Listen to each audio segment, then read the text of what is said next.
Hello friends, welcome back to my channel. So friends, आज हम बात करेंगे सोमवती अमावस्या की। सो फ्रेंड्स, ज़रूर करें सोमवती अमावस्या पर यह काम। इसका महत्व क्या होता है, तो चलिए हम इस बारे में बात करते हैं। सो फ्रेंड्स, हिंदू धर्म में सोमवती अमावस्या का काफ़ी महत्व है। इस दिन भगवान शिव की पूजा की जाती है। जी हाँ फ्रेंड्स, अब बात करेंगे कि कब है सोमवती अमावस्या। तो फ्रेंड्स, इस साल सोमवती अमावस्या 8 अप्रैल सोमवार को है। सोमवती अमावस्या चैत्र कृष्ण अमावस्या तिथि को है और इसे चैत्र अमावस्या भी कहा जाता है।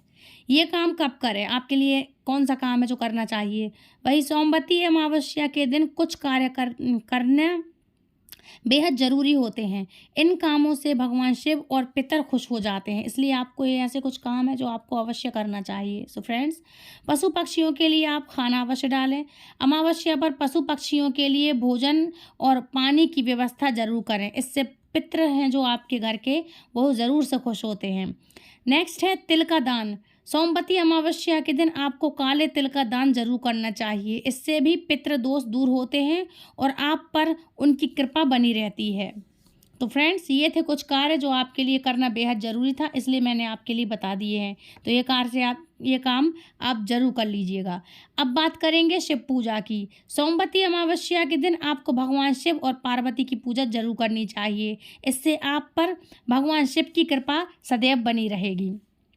भगवान शिव को हमें कौन सी ऐसी चीज़ें हैं जो चढ़ाना चाहिए इस दिन? तो इस दिन भगवान शिव और पार्वती को तुलसी के पत्ते, सिंदूर, शंख, सिंदूर, नारियल और केतकी का फूल जरूर चढ़ाना चाहिए। ये चीज़ें जो वर्जित होती हैं सोमवती अमावस्या के दिन, यही चीज़ें चढ़ाई जाती हैं। हमारे शास्त्रों में लिखा है, विधान में आता है कि जब जो चीज़ वर्जित होती है उसका अपोजिट भी प्रभाव होता है। तो आपके लिए ये चीज़ अवश्य से चढ़ाना चाहिए। ध्यान से सुन लीजिए एक बार फिर से। इस दिन भगवान शिव और पार्वती को तुलसी के पत्ते, सिंदूर, शंख, सिंदूर, नारियल और केतकी का फूल जरूर चढ़ाना चाहिए, क्योंकि माँ के लिए तो चढ़ता है ना सुहाग का सामान। और शिव शंकर और महादेव माता पार्वती कौन है? एक ही हैं। कहते हैं ना, आदि शक्ति, दोनों एक ही रूप हैं, एक ही नारेश्वर। तो दोनों को तो चढ़ता ही है सिंदूर, इसलिए माँ उन्हीं में व्याप्त है, उन्हीं में समाई है। इसलिए जो माँ को चढ़ेगा वो महादेव को चढ़ेगा, जो महादेव को चढ़ेगा वो माँ के लिए अर्पित होगा। इसलिए आप उस दिन ये चीज़ें चढ़ा सकते हैं। बाकी और समय तो ये वर्जित होता है। दूध चावल का दान आप अवश्य करें। सोमवती अमावस्या के दिन आपको दूध और चावल का दान अवश्य करना चाहिए। इससे आपको आर्थिक परेशानियों से मुक्ति मिलती है। और पिंडदान, आपके लिए हिंदू धर्म में पिंडदान का बहुत महत्व माना जाता है। इससे भी पितरों की संतुष्टि और आत्मा संतुष्ट होती है। तो आपके लिए इस दिन आप ये कर सकते हैं।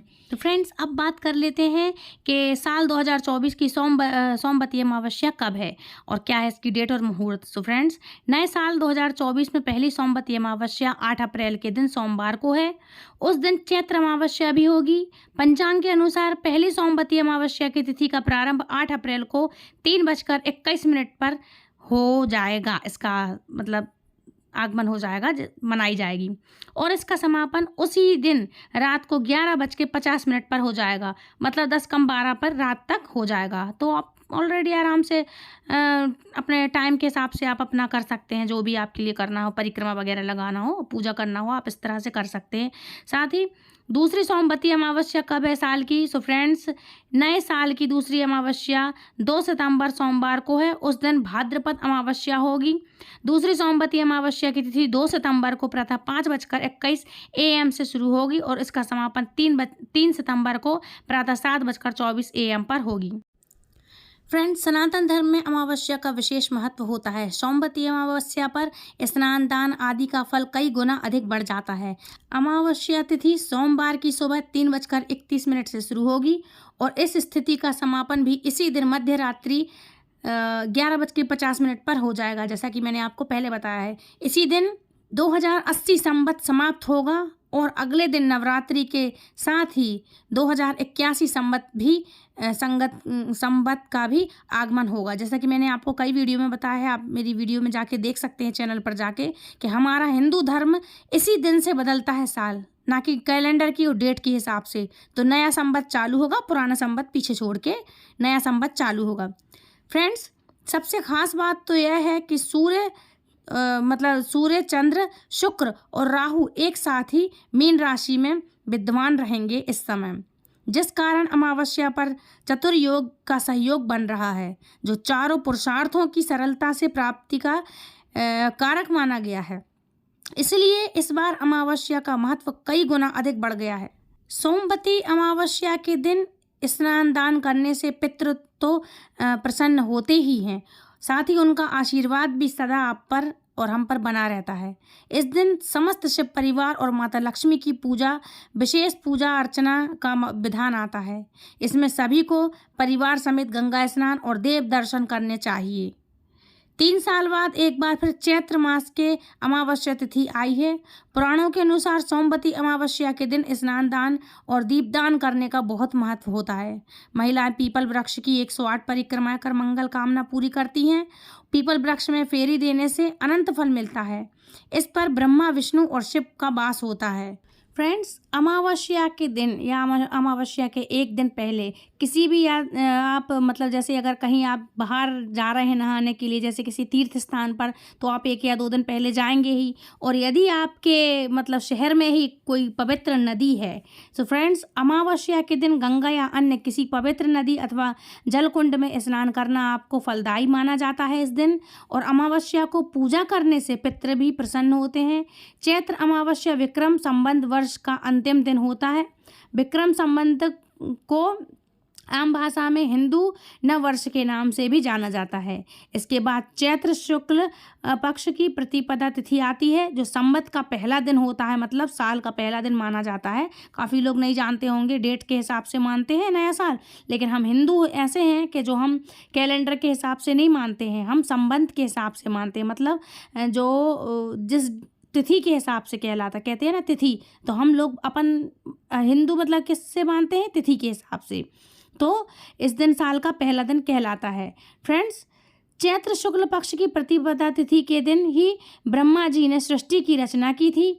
नवरात्र भी हिंदू नववर्ष की पहली तिथि से प्रारंभ होती ही है। मतलब इसका मतलब सीधा सा होता है कि जब नया साल आता है तो माँ का आगमन होता है।